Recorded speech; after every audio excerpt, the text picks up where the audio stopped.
Information font paragraph. এখন আমরা যেগুলো দেখব স্টাইলিং। হ্যাঁ, পেজে বিভিন্ন স্টাইল থাকে।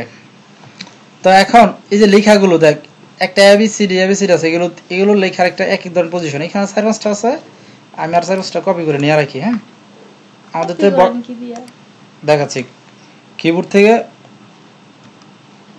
সহজে যেটাকে বলা হয় কিবোর্ড থেকে যদি করিস তাহলে ধর আমি এটা কিনি। হ্যাঁ, এটা কি করি, কিবোর্ড থেকে কন্ট্রোল সি সিলেক্ট করার পর তারপরে এখানে পেস্ট, আবার এখানে পেস্ট, কন্ট্রোল সি না, সি কন্ট্রোল বি পেস্ট করা লাগে, কন্ট্রোল ভি দিয়া এক্স ওয়াই জেড আছে না একটা, বি ইউ ফর বি, ওই বি দিয়া এই বি, হ্যাঁ ইউ বি, এর পরে যে বি আছে কন্ট্রোল বি দেন না, পেস্ট করে। এটা নরমাল আকারে এটা থাকে যে এবিসিডি। হ্যাঁ, আমি যদি লেখাগুলো একটু ধরি, এই দেখ এটা ধরলে এক ধরনের ইয়ে দেখাবে, দেখছিস? ইফ ইউ আর ইউজিং, উপরটা লাগে নিচেটার কোনো মিল আছে? নিচের ইয়াটা দেখ, স্টাইলটা দেখ, আর উপর স্টাইল দেখ, এটা ফাঁকা আছে, ফরম্যাটিংটা এটা ফাঁকা না অনেকটা, এটা ফাঁকা কম, এটা ফাঁকা কম। এই দেখ এক লাইন শায়দ এটা কিন্তু আড়াই লাইন লাগছে, প্রায় 2.5 লাইন, এটা কিন্তু 1.5 লাইনে শেষ করে ফেলেছে। উপরেরটা ফাঁকা কম, নিচেরটা ফাঁকা বেশি। আরে হ্যাঁ, ফাঁকা বেশি, কারণটা কি?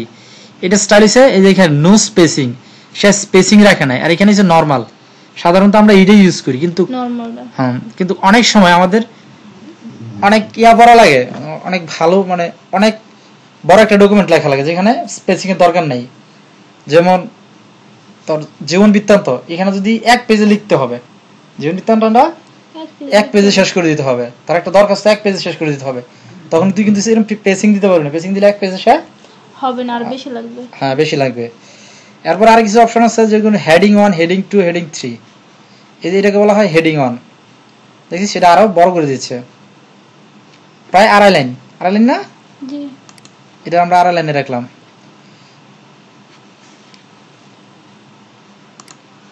এটা কি আড়াই লাইনে রাখলাম। হ্যাঁ, এরপরটা আমরা যদি দেখি এরকম আরো সিস্টেম আছে, হেডিং 1, হেডিং 2, হেডিং 3, এটা একটু ইয়ে করছে, এটা আবার 2 লাইনে নিয়ে আসছে, হেডিং 2। এরকম টাইটেল আছে, দেখ টাইটেল এগুলো আরো বড় করে দিবে।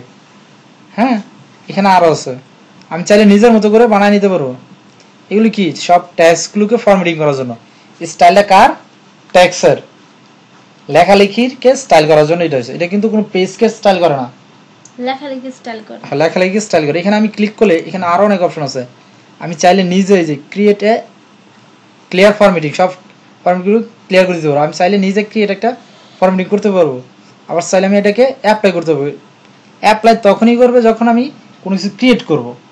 তো আমি একটা ক্রিয়েট করি, এই স্টাইলের নাম দিলাম,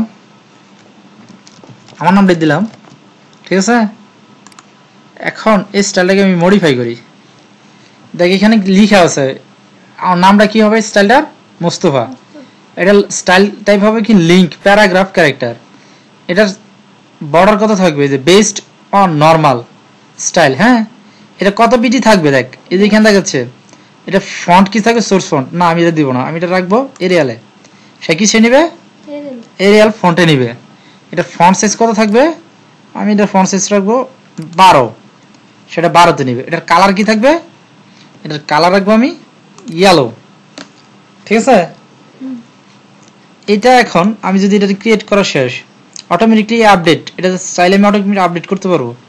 ফরম্যাট আমার দরকার নাই, আমি এই ওকে করে রেখে দিলাম। দেখ এই যে এখানে একটা আসছে কি, মুস্তফা কামাল, কালার যা দিছি তা আসছে না? এটার নাম কি, দেখ মুস্তফা কামাল। এটা দিলে, এটাতে ক্লিক করলে অন্যটা আসতেছে। হ্যাঁ, আসতেছে না? এরকম নিজে তুই ক্রিয়েট করে নিতে পারবি। এগুলো হচ্ছে অনেক সময় কাজের ধরনের লাগে, কিন্তু মাইক্রোসফট অফিস তার কিছু কিছু অপশন দিয়ে দিছে, ঠিক আছে?